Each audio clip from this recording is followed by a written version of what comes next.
just like the police. They can have all the evidence in the world, but they want the confession.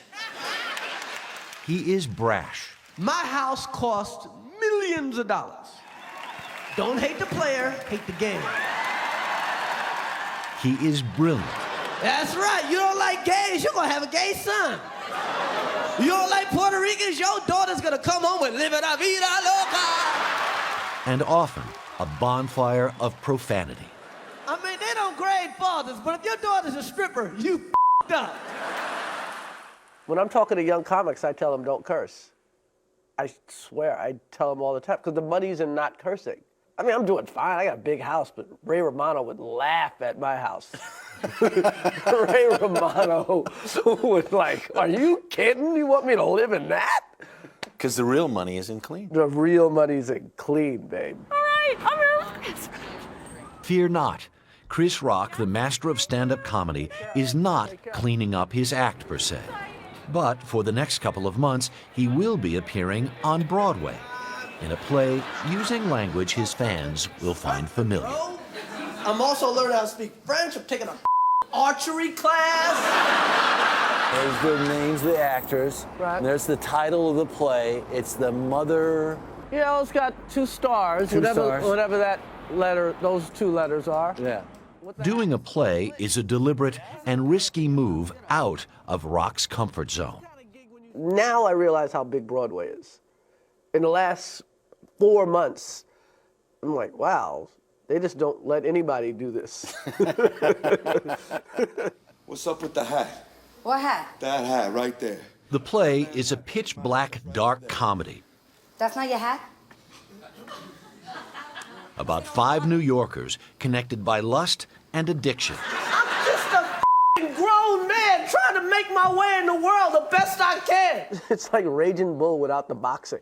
That's what it kind of is. It's kind of a real adult version of a Honeymooners episode. Is there anything you've done that prepared you for this in any way, shape, or form? The closest I would come to this would be Saturday Night Live. You know what's weird too? I was kind of looking for the cue card guy the first week of rehearsal. I'm like, surely they'll have cards at some point. Surely Al Pacino's not just out there. For 2 hours. There must be a monitor or something, a teleprompter somewhere, right? I mean, we'll learn it. Yeah, but there's some backup, right? By the way, I'm Ralph D, Jackie's sponsor.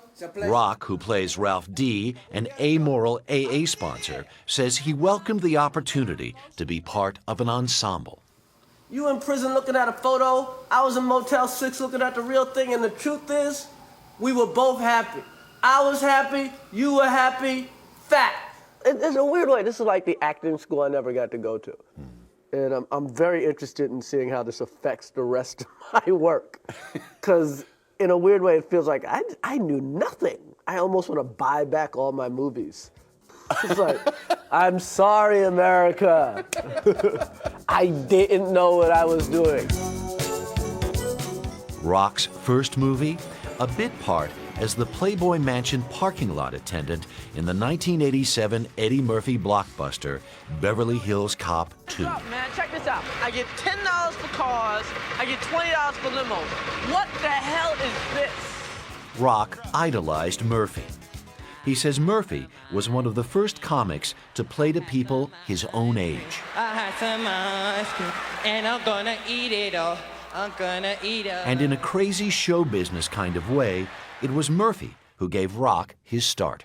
There's a story that says that you were in line to buy tickets for an Eddie Murphy show, like at Radio City or something. True story. The line was so long. This is before, so hold up. You know, before the internet, before, you know, back when they had lines, right? And I'm online and I'm reading the Times and I see an ad, you know, this thing for the comedy clubs. I said, and I just walked from, like something, just had a little epiphany, and walked from Radio City to Catch a Rising Star and signed my name for audition night was that night. Been doing stand-up ever since. We don't even have salad dressing.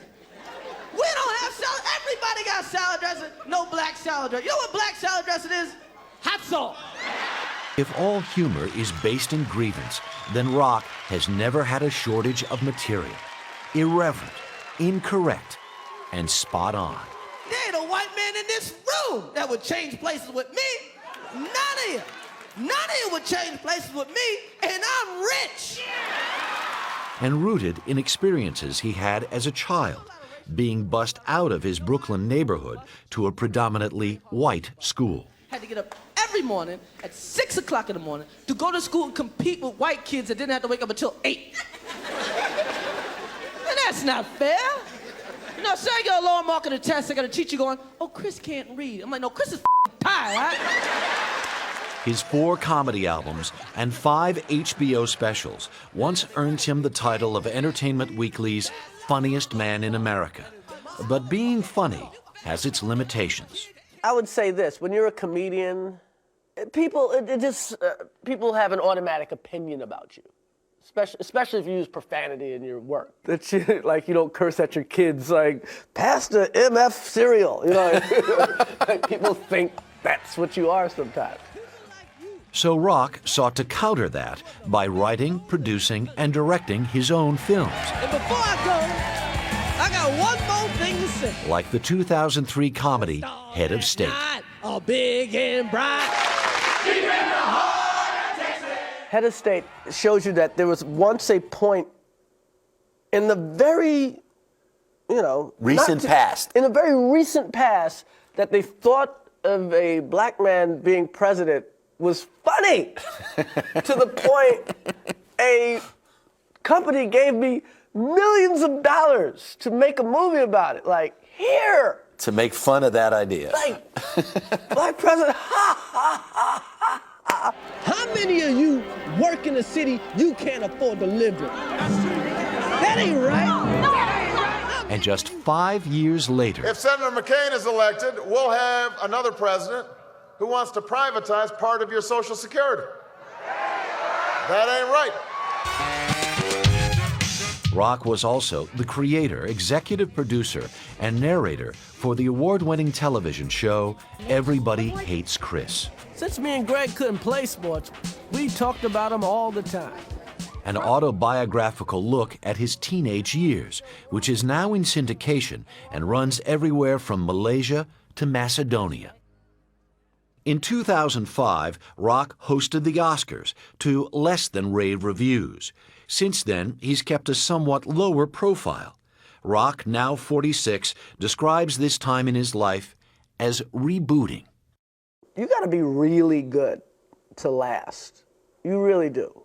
You're not going to get by just on being popular. So I'm really just trying to learn and get better. Being rich is not about having a lot of money. Being rich is about having lots of options. For now, option 1 is 8 shows a week on Broadway. And then, I'm trying to, be in a position where I could do a lot of different things. And they all kind of funnel through comedy. I'm not getting super pretentious. I'm not about to, You're not going to do Shakespeare in the Park? No, I'm not. I'm thinking about doing Tyler Perry in the Park. How's that? Just trying to figure out which one